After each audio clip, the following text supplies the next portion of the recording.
Somewhere in the mid-Atlantic, on a grey morning in the winter of 1943, the commander of a 40-ship convoy received an order from the Admiralty that made no operational sense to him at all.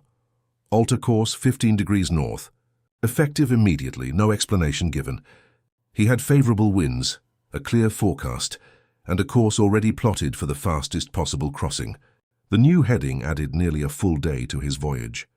He complied anyway, because refusing an Admiralty routing order was not something a convoy commander did lightly.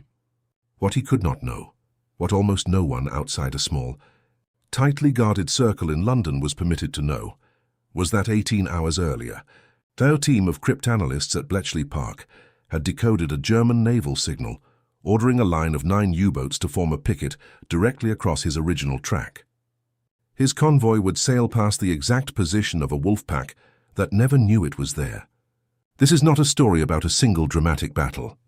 It is a story about a war fought largely in silence, where the greatest victories were the ones the enemy never realized had happened at all.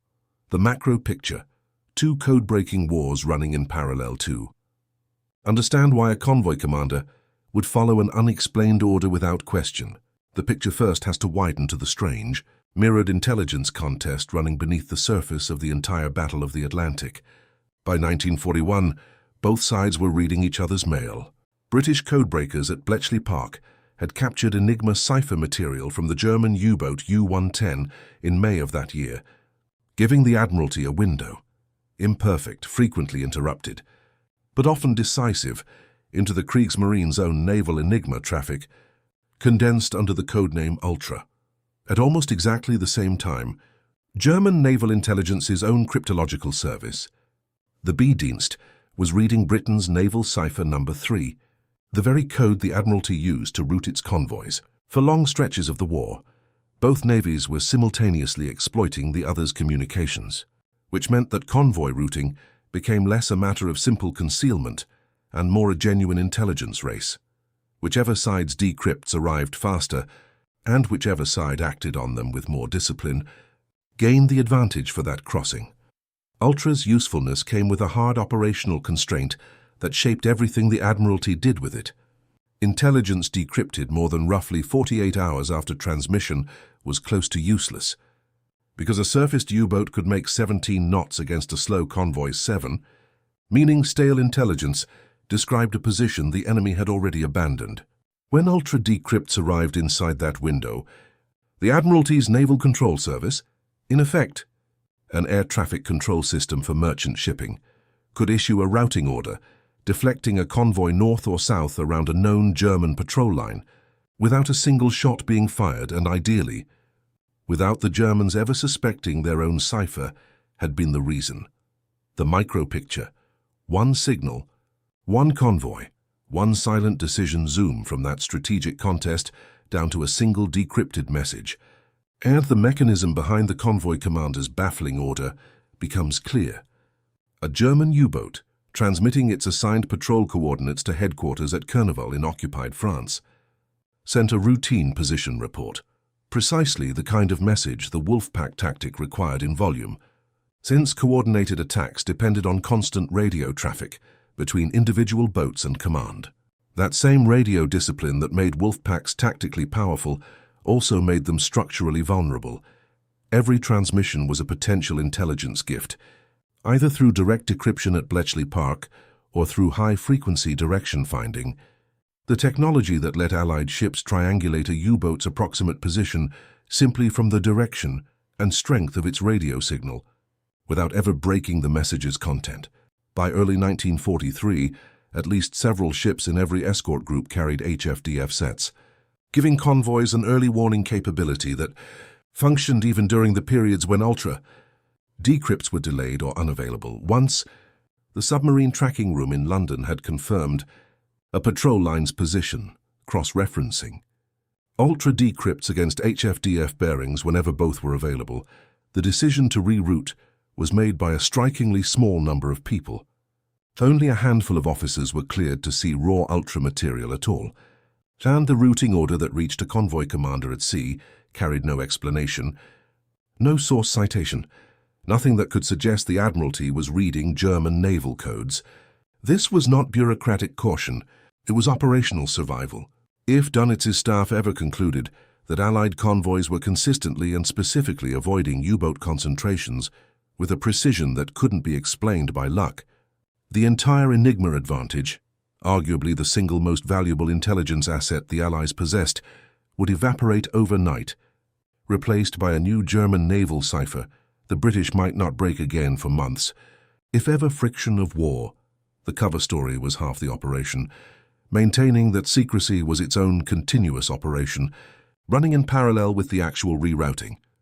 Even when Ultra pinpointed a U-boat's exact position clearly enough to justify a direct attack, rather than mere avoidance, the Admiralty frequently declined to strike immediately, or arranged a plausible alternative explanation first, dispatching a reconnaissance aircraft to a decrypted position so that a subsequent attack could be attributed to a routine air patrol that had simply gotten lucky, rather than to code-breaking. Dönitz's staff grew suspicious of unusually consistent convoy evasions on more than one occasion during the war. Each time the explanation offered improved Allied radar, expanded aircraft patrol coverage, sheer coincidence, proved sufficient to prevent a full cipher review, and German Naval Command's confidence in Enigma's security persisted for years past the point at which it had in fact been compromised.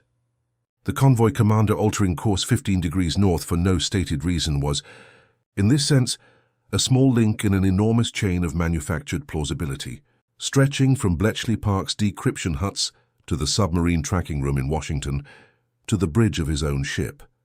All of it built to look, from a German perspective, like nothing more than ordinary wartime caution. There was no guarantee any of it would work smoothly. Ultra's own reliability fluctuated sharply across the war.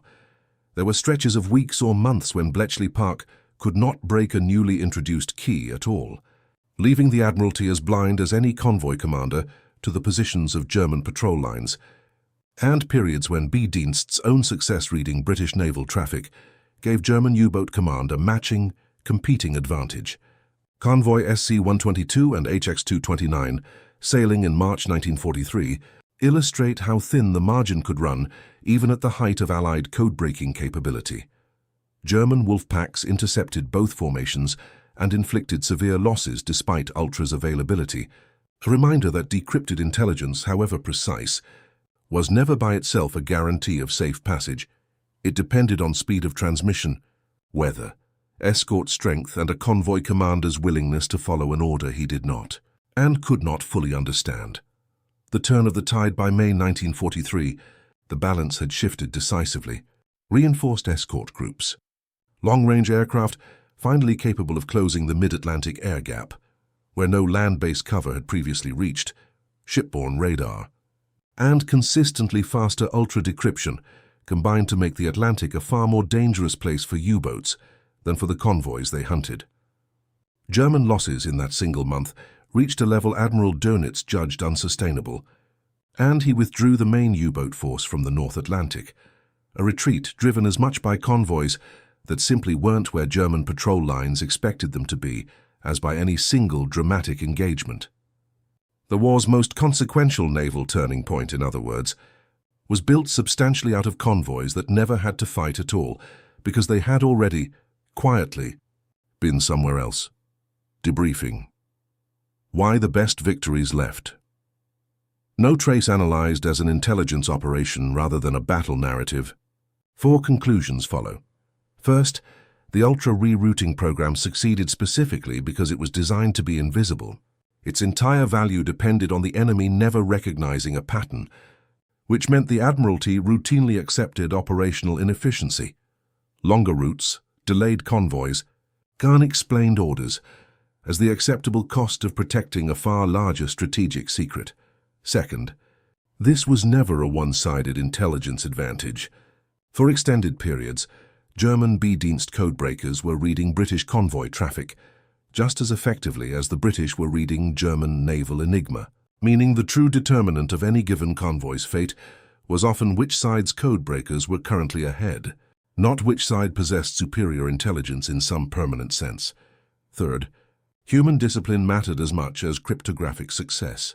Ultra's 48-hour usability window meant that even perfect decryption arrived useless without fast transmission and immediate action, and a convoy commander who deviated from routing orders out of confidence in his own judgment, as happened at least once with serious losses, could undo weeks of careful code-breaking in a single decision.